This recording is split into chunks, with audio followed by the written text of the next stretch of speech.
Hi, Glow Gang. I call you Glow Gang because you light up my world every single day. If you are here to subscribe to my YouTube channel, please do that so we can glow together. Welcome back to my kitchen. If you are new here, you are highly welcome. And if you are a returning subscriber, thank you so much for always coming back. Your support honestly means the world to me. Today, we are making something simple, very delicious, and most importantly, low budget fried rice. Yes, sometimes you want something tasty and colorful, but you also want to cook with what you already have at home. That's exactly what we are doing here. This recipe is a proof that you don't need plenty money to make something really satisfying. You just need few ingredients and a little patience. You can make fried rice that smells amazing and tastes even better. Yes, even better. So the first thing I started with was boiling my chicken. I added some onion, ginger, garlic because those three ingredients together already start building the flavor from the beginning. As the chicken was boiling, the aroma in the kitchen was already so comforting. You know that smell now when onion, ginger and garlic start cooking together? It just makes the whole kitchen feel warm and inviting. I allowed the chicken to cook properly so it could release that rich meat stock that we are going to use later for our rice. If you don't have chicken at home, you can use water. Yes, ordinary water to prepare your fried rice. I'll be making another video of me using ordinary water to make my delicious fried rice. Once my meat was ready, I step it aside and move to the next step. I placed my pan on the heat and added some groundnut oil. When the oil was hot enough, I poured in my rice. Now this step is very important because slightly frying the rice first give it a nice texture and prevent it from becoming soggy later. So I kept stirring the rice gently, letting it fry just a little.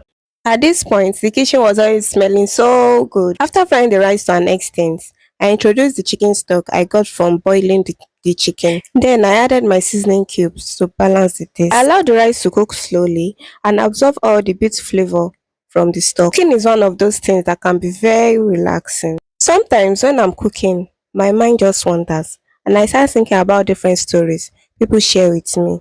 I know you people can relate, especially the mothers. And speaking of stories, let me tell you something someone sent to me. Honestly, when I read it, I don't even know how to react. The person said she feels like she has committed a crime, but she doesn't even know if she actually did anything wrong. So according to her stepsister once had a fling with a man and they had a child together. The man in question is taking very good care of his child. The stepsister were never actually in a relationship. They were never together as couples. Fast forward to some years later, this same man ended up falling in love with her sister.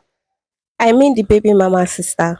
Stepsister said within a short time, the man had already done so much for her. He treats her well and even though got a brand new car for her. Her mother already knows about the relationship and knows how serious it is. And now the man has even engaged her and wants to come and see her father properly. But this is where the problem started. Her stepsister has already gone to report her to their father, saying she's dating her baby father. And her dad is a well-principled man. He doesn't take shit. When her father confronted her and asked her about it, she denied it out of fear. Now she's confused and asking a question. She said, is it a crime to marry a man who never loved my stepsister? She asked again, is there a law that says once a man has a child with someone, every woman in our extended family must avoid him forever? Or is she suddenly wicked for choosing someone who chose her? She said, the way everyone is reacting, she feels like people are behaving as if she stole someone's husband,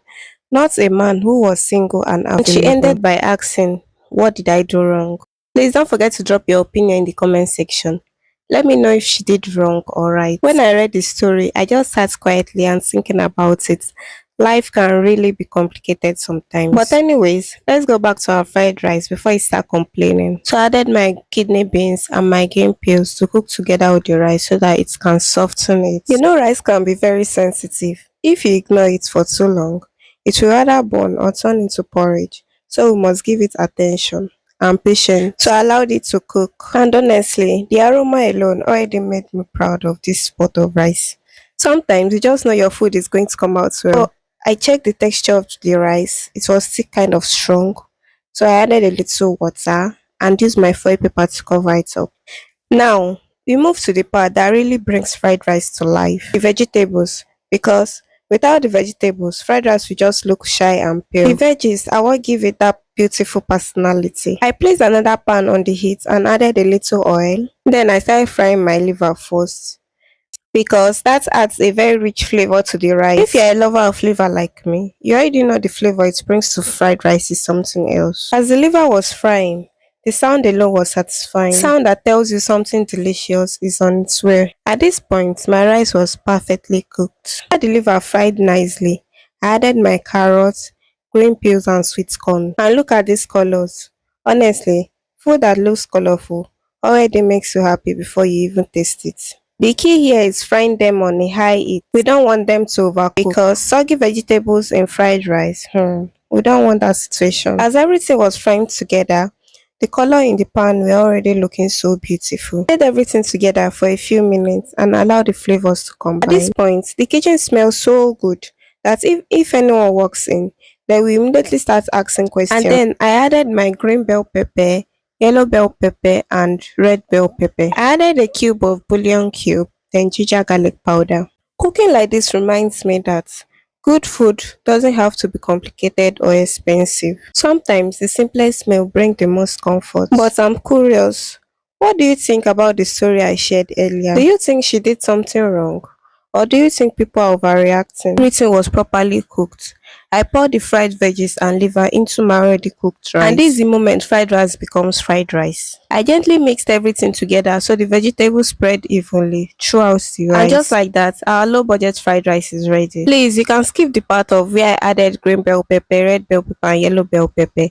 I saw them cheaper in the market. That's why I got it. Please do enjoy the rest of the video. And that's it for today. If you're enjoying cooking with me today, please don't forget to like, subscribe and share this video with someone who loves simple homemade meals. Thank you so much for spending time with me in the kitchen. Until next time, stay safe, stay happy and keep cooking with love. Bye bye.